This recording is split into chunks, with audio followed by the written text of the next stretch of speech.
کیا واقعی مسلم دنیا ایک مشترکہ طاقت بننے کی طرف بڑھ رہی ہے؟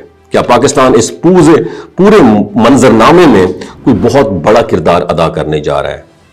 اور کیا یہ سب کوششیں کسی ممکنہ بڑی جنگ کو روکنے کے لیے یا پھر ایک نئی اسٹریٹجی بن رہی ہے؟ اس ویڈیو کو اینڈ تک ضرور دیکھیے گا۔ ناظرین، اس وقت خطے میں جو سفارتی سرگرمیاں نظر آ رہی ہیں وہ تو پھر غیر معمولی ہیں، اور پاکستان کی قیادت ایک طرف مشرق وسطیٰ کے اہم ممالک سے رابطے کر رہی ہے اور دوسری طرف ایران کے ساتھ براہ راست بات چیت بھی جاری ہے۔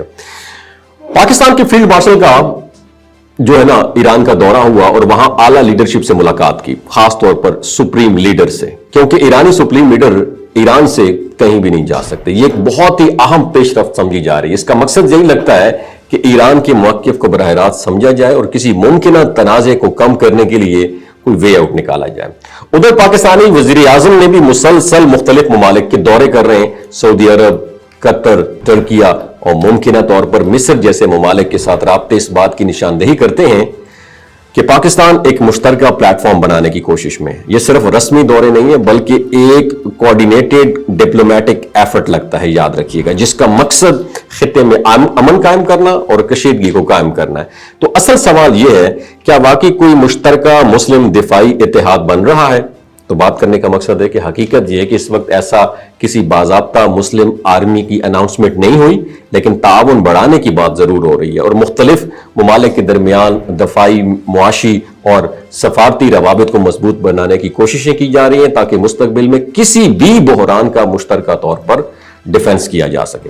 اور پاکستان کی پالیسی بظاہر یہی نظر آتی ہے کہ ایران اور امریکہ کے درمیان کشیدگی کو کم کیا جائے، کیونکہ اگر یہ تنازع بڑھتا ہے تو اس کے اثرات پورے خطے پہ پڑ سکتے ہیں، جن میں دیگر مسلم ممالک بھی شامل ہوں گے۔ اس لیے پاکستان ایک میڈیٹر کا کردار ادا کرنے کی کوشش کر رہا ہے، اور پاکستان کی کوشش یہ ہے کہ تمام مسلم ممالک متحد ہو کر ایک مضبوط بنیاد بنا دی جائے، اور سعودی عرب کے ساتھ پاکستان کے پہلے ہی دفاعی معاہدے موجود ہیں، جس کے تحت پاک فوج سعودی عرب میں موجود ہے، اور وہ فوجی اڈے اسرائیل سے محض 300 کلومیٹر کے دوری پر ہیں، اور اس بیس میں پاکستان کے بہترین میزائل اور طیارے بھی موجود ہیں۔ دبئی، قطر، مصر اور ترکیہ نے بھی اس اتحاد میں شمولیت کی رضامندی دی ہے، اور جنگ ختم ہونے کے بعد امکان ہے کہ ایران بھی اس میں شامل ہو جائے۔ تو اسرائیل جیسے ممالک کی ہمت نہیں ہوگی کہ مسلم ممالک کو میلی آنکھ سے دیکھ سکے۔ اور آخر میں یہ سوال پیدا ہوتا ہے کہ کیا یہ سب کوششیں واقعی ایک مضبوط اتحاد کی شکل اختیار کریں گی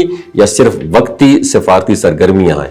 کیا مسلم دنیا ایک پلیٹ فارم پر متحد ہو سکے گی یا اختلافات ہمیشہ رکاوٹ بنے رہیں گے؟ وقت اس کا جواب دے گا، لیکن فی الحال جو کچھ ہو رہا ہے وہ خطے کی سیاست میں ایک اہم تبدیلی اور نشاندہی ضرور کر رہا ہے۔ اپنا خیال رکھیے گا، کامنٹ سیکشن میں اپنا ایکسپیرینس ضرور شیئر کیجیے کہ مسلم ممالک کو میلی آنکھ سے دیکھ سکے۔ اور آخر میں یہ سوال پیدا ہوتا ہے کہ کیا یہ سب کوششیں واقعی ایک مضبوط اتحاد کی شکل اختیار کریں گی یا صرف وقتی سفارتی سرگرمیاں ہیں؟